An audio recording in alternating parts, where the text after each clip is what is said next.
গাড়ির জার্নি আমার প্রচণ্ড কষ্ট হয়, আর 2-3 ঘন্টা গাড়িতে ছিলাম। তারপরে যে সেই রাত্রে আমি ঘুমিয়েছি, তো কোন দিকে সকাল হয়েছে, সূর্য উঠেছে সেটাই আমি জানি না। তো বৌদি আমি তাড়াতাড়ি করে রান্না করে নিলাম, রান্না করে সবাই খেয়ে আর এখন আমরা দেখো বেরিয়ে পড়েছি মায়াপুরে যাব বলে। আর দাদারা গেছে বাজারে। দাদার বাড়ি থেকে মায়াপুর 30 মিনিট লাগবে। আর আমরা দেখো চলে আসলাম একটা জায়গায়। তো এই জায়গাটার নাম আমি জানি না। এখানে আমরা সবাই তিলক এঁকে নিলাম, আর আমি এঁকে নিচ্ছি। তো দেখো মুখটা তিলক আঁকার পরে কি সুন্দর লাগবে। তোমরা কমেন্ট করে বলবে তো তিলক আঁকার আগে ভালো লাগছিল না তিলক আঁকার পরে। আর চলো আগিয়ে যাই। এই জায়গাটায় তো আমি ফার্স্ট টাইম আসছি, আগে কখনো আসিনি। তো বিয়ের আগে আমি মায়াপুরে এসেছিলাম, কিন্তু এই জায়গায় আসিনি। আর হ্যাঁ, প্রচণ্ড রোদ্দুর দিচ্ছিল আর গরমও পড়ছিল। তো গরম পড়লেও আর রোদ্দুর দিলেও হবে কি, আমার কিন্তু ঘুরতে প্রচণ্ড ভালো লাগে। আর এই যে যতই কষ্ট হোক, নতুন জায়গায় একটা ঘুরতে এসেছি, সেটাই অনেক বড় আনন্দের। কার না ঘুরতে ভালো লাগে বলো? সবারই তো ভালো লাগে। আবার যদি হয় নতুন নতুন জায়গায় যাওয়া যায়। জায়গাটা কিন্তু খুবই সুন্দর, আর যত আগিয়ে যাচ্ছি তত জায়গাটা খুবই সুন্দর দেখতে লাগছে। আর এইসব জায়গাগুলো ফাঁকা দেখছি, আমি ভাবছিলাম হয়তো এখানে কেউ থাকে না, আর এটা মন্দির হতেই পারে না, এখানে কেউ আসতেও দেখছি না। কিন্তু মানুষ আছে, সবাই ঘোরাফেরা করে এখানে থাকে। তো এই দেখো এখানে পুজো হয়। তো এই যে মা আর বৌদি গেল পুজো দিতে, তো পরে পরে আমিও যাব। তো ওই যে মালা বিক্রি করছে, ওই মালা নিয়ে ঢুকতে হবে। মানে 7 বার ঘুরে তারপরে মালা দিয়ে নমস্কার করে আসতে হবে। মানে মনের যেটা আশা সেটা বলতে হবে। এখানে এইভাবে নাকি পুজো করলে মনের আশা পূরণ হয়। এখানে তো দেখছি না কোনো ছেলেকে গিয়ে পুজো দিতে, সবাই তো যাচ্ছে মেয়েরাই। আর আমাদের সঙ্গে সঙ্গে অনেকেই দেখো পুজো দিতে গেছে। এই যে পুকুরটা তোমরা দেখছো, তো সবাই এখানে এসে পাশে দেখছিল, তো আমরাও এসেছিলাম। তো এসে দেখি বড় বড় মাছ আছে, তো ভীষণই বড় বড়। এই যে হালকা হালকা দেখাচ্ছে, তো বোঝা যাচ্ছে না, কিন্তু ভীষণই বড় বড় মাছ ছিল। আর এই যে বলছিল যে পাশে যেও না, ভীষণই গভীর পুকুর। অনেক সময় পর একটু ঘুরে ফিরে তারপরে এই যে ভগবানের দর্শন পেলাম। তো ভগবান শ্রীকৃষ্ণের মূর্তিটা খুবই সুন্দর ছিল, আর চারিপাশটা শুধু যেন ফুলের বাগান আর ফুলের বাগান। তো আমি আমার বৌদিকে বলছিলাম এখানে আমি একটু হেঁটে আসবো, আমাকে একটু ভিডিও করে দাও। তাই আমাকে একটু ভিডিও করে দিচ্ছিল। আমার তো জায়গাটা খুবই ভালো লাগছিল, মনে হচ্ছিল যেন আর একটু আসি। দাদা বলছিল এখানে আর দেখার কিছুই নেই, তো চলো মায়াপুরের মেন মন্দির যেটা সেখানে যাওয়া যাক। তো সেই জন্যই আমরা রওনা হচ্ছি, এবার বেরিয়ে আসব। বিয়ের আগে আমি প্রচণ্ড ঘুরেছি আর অনেক জায়গায়ও গেছি। তো এই যে বিয়ে হয়ে যাওয়ার পরে আমি সেরকম কোথাও যাই না, আর যাওয়াও হয় না।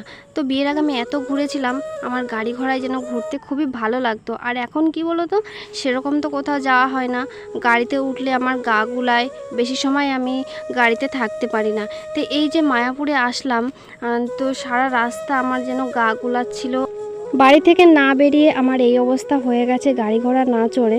তো চলে আসলাম দেখো মায়াপুরের মন্দিরের খুবই পাশে। তো গাড়ির ভেতর থেকে দেখা যাচ্ছে মন্দিরটা, আর গাড়ির ভেতর থেকে যে আমরা ভিডিও করছিলাম, তো দাদা বলছিল এটাই তো আকর্ষণ না। তো আমি পেছনে বসেছিলাম, আমি ভালো করে মন্দিরটা একদমই দেখতে পাচ্ছিলাম না। তো যতটুকু দেখতে পেয়েছি ভিডিও করেছি। আমি যখন এসেছিলাম তখন এই যে মন্দিরটা দেখা যাচ্ছে, এই মন্দিরটা তখন বানাচ্ছিল। আর আগে যে মন্দিরটা ছিল সেই মন্দিরের ভেতরে ঢুকে মানে সব কিছুই দেখেছিলাম। ওই মন্দিরটার ভেতরে খুবই সুন্দর। তো কত বছর পর আসছি ভাবো, এই মন্দিরটা তখন বানাচ্ছিল, সবে শুরু হয়েছে, তখন এসেছিলাম। আর এই আসছি, মন্দিরটা পুরো হয়ে কত বছর হয়ে গেল, তো কত বছর পর আসছি। কথা বলতে বলতে মায়াপুরের মন্দিরের খুবই পাশে চলে এসেছি। তো দাদা গাড়িটা গ্যারেজে রাখতে যাচ্ছে, দাদা আসুক তারপরে আমরা সবাই একসঙ্গে যাব। আর হ্যাঁ, এই যে এই দাদাটাকে তোমরা দেখছো, এই দাদাটার বাড়িতে আমরা ছিলাম। তো দাদাটা আমাদের সঙ্গে মায়াপুরে যাচ্ছে, বলছে যে আমারও যাওয়া হয়নি অনেক দিন। তো দাদার বন্ধু হয়, তো বলছে যে চল তোদের সঙ্গে ঘুরে আসি। আর দাদার বাড়ি কিন্তু আমাদের গ্রামের ওইখানে। তো দাদা ওইখানে থাকে, তো ওই যেখানে আমরা ছিলাম সেখানে থাকে। তো আমাদের সঙ্গে একেবারে মায়াপুর ঘুরে তারপরে বাড়ি আসবে।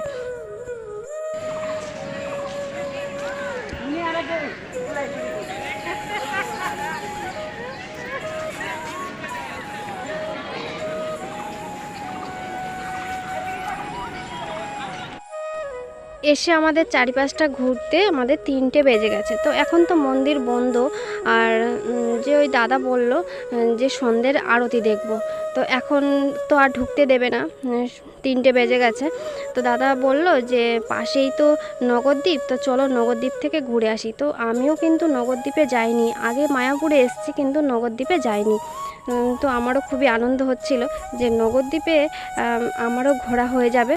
দাদারা এগিয়েছে আর বলছিল যে তাড়াতাড়ি যেতে, আবার তো ফিরে আসতে হবে সন্ধ্যেবেলার আরতিটা দেখার জন্যই তো আমরা সন্ধ্যে পর্যন্ত আছি। তো সেটাই যদি না দেখতে পাই তাহলে আর কি লাভ থেকে, সেই জন্য দেখো আমরা টোটোতে উঠে পড়েছি তাড়াতাড়ি যাব বলে। তো টোটোতে বেশি সময় না, তারপরে লঞ্চ পার হতে হবে। তো আমার তো ভীষণই ভয় লাগছিল যখনই শুনেছি যে লঞ্চে করে পার হতে হবে। তো আমার তো হয়ে গেছে, আমার আর যেতে ইচ্ছে করছে না, মানে জলপথে আমার ভীষণই ভয় লাগে।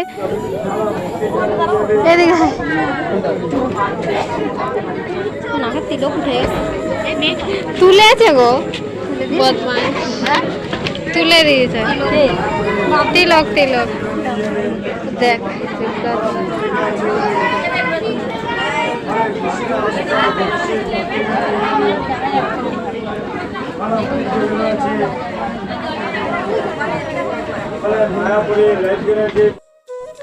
ছোটোবেলায় বড়দের মুখে অনেক শুনেছি যে নগরদ্বীপে লাল জল আর নীল জল আছে।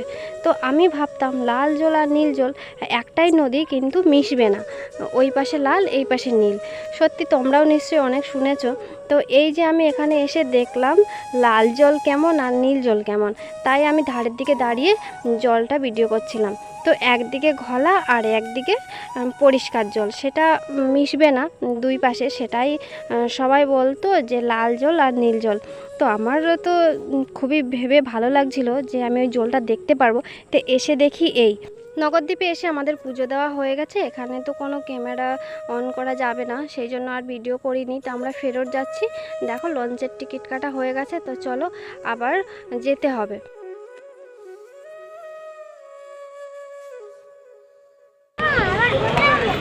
আবার বটে যাব, আবার বটে যাব, ওই আছে আছে, চলে আসো চলে আসো।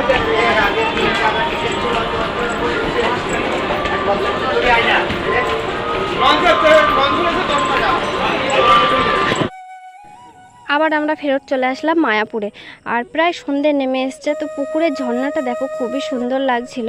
তো সবাই এখানে ছবি তুলছিল, আর পেছনের জায়গাটা ভিউটা খুবই সুন্দর। তা বৌদিকে বলছিলাম আমরাও এখানে কিছু ছবি তুলি, কিছু ছবিও তুলে নিলাম।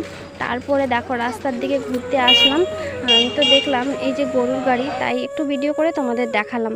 তারপরে দেখো জুতো রাখলাম, জুতো রেখে হাত ধুয়ে চলে যাব খেতে। তো সারাদিন ঘুরে এত খিদে পেয়েছে আর যেন পারছিলাম না, তাই দাদাকে বললাম কিছু খেতে হবে। মায়াপুর মন্দিরে আসলে যে সকল যাত্রীরা আসে তো সবাই এখানে খাওয়া দাওয়া করে। তো আমি তো আগে এসেছি, জানতাম না অবশ্য, এই দাদা নিয়ে আসলো। তো এখানে দেখো আমি তো ফার্স্টে আসছিলাম না, তো বললো না চলো এখানে সবাই খায়। তো এসে দেখলাম তাই সবাই এখানে খায়। আর কি সিস্টেমটা কি সুন্দর দেখো, মানে বেঞ্চগুলো লম্বায় করে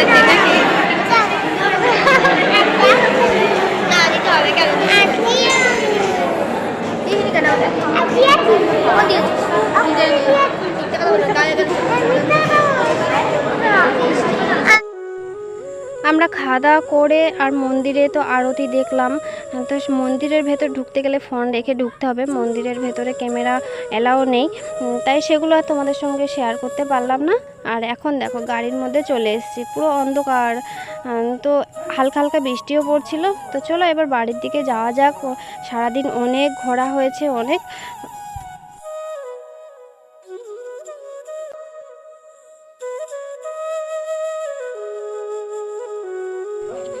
সবাই অনেক ক্লান্ত সবাই, তো গাড়িতে উঠে সবাই চুপচাপ শান্ত হয়ে বসে রয়েছে। আর আমরা তো বসে বসে যাব আরাম করে। আর দাদা কি বলো তো, এত কষ্ট করে, দাদাও গাড়ি চালিয়ে আসবে, তো দাদার কতই না কষ্ট হবে বলো। তো যাই হোক, এই দেখো সন্ধ্যাবেলা লাইটগুলো খুবই সুন্দর লাগছিল। তো এখানে না অনুষ্ঠান হচ্ছিল, কিছু একটা প্রোগ্রাম হচ্ছিল, তো আমরা যাইনি বৃষ্টি পড়ছিল বলে।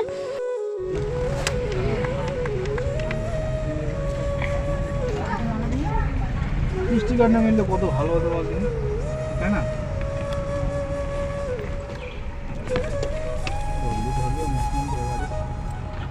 মিনিটে বাড়ি নিচ্ছে না? ও না না না, 3-4টে গাড়ি যাচ্ছে বললো।